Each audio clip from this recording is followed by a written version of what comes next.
Okay, so welcome to another deep dive.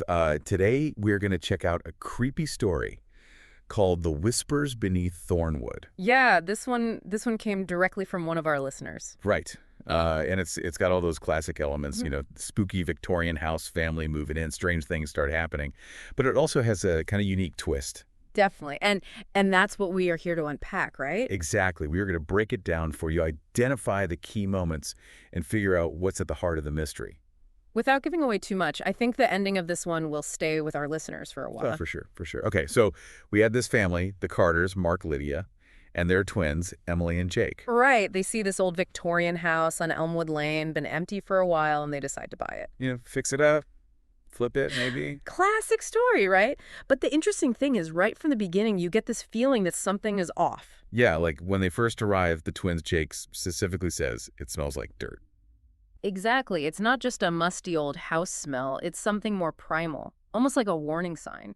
And of course, Lydia, being the optimistic mom, she says, it's just old sweetie, we'll make it home. But looking back, you almost feel like she's trying to convince herself as much as the kids. Trying to ignore those warning signs, right? Exactly. And those signs, they quickly escalate from a bad smell to some really disturbing paranormal activity. So what would you say are the first signs that things are going really wrong? Well, the whispers start pretty early on at first. They're just vague sounds, like someone mumbling in the distance. That classic haunted house trope. But then they evolve, they become clearer, more directed, and eventually they form into a single word: leave. Chilling. Right. It goes from something vague and unsettling to a very direct threat. And then there's the cold, this unnatural cold that settles over the house even though it's July.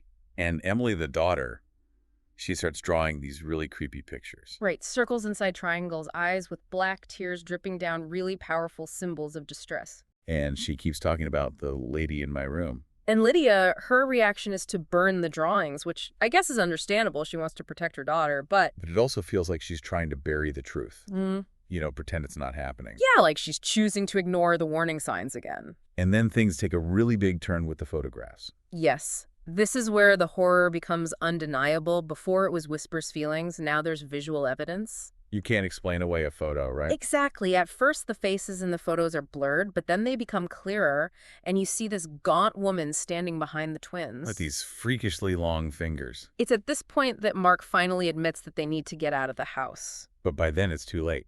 Right, because now the basement door, which has been sealed for years, swings open. Revealing, it's the stuff of nightmares. It's like the source of the evil is in that basement, the stench of decay is overwhelming, and the walls are pulsing with these black veins. And there's this gnarled tree growing right out of the foundation with the bones hanging from its branches.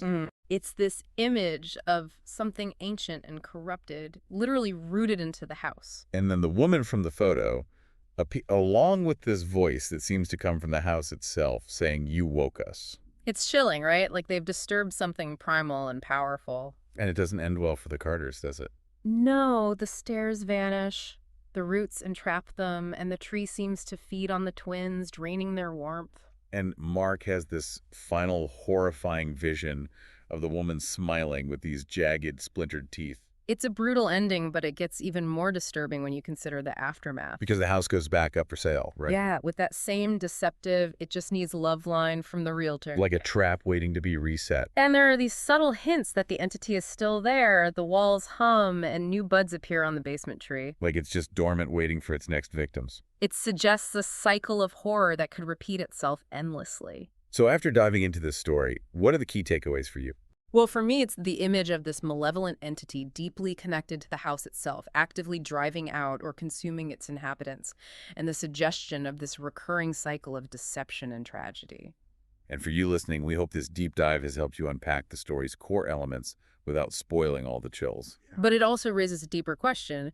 What does it mean when something so dark and ancient can take root in a place we associate with safety and family? What does it say about the true nature of home and the potential for unseen forces to shape our lives in ways we can't even begin to imagine? That's something to think about. Yeah, definitely some food for thought until our next deep dive. See you then.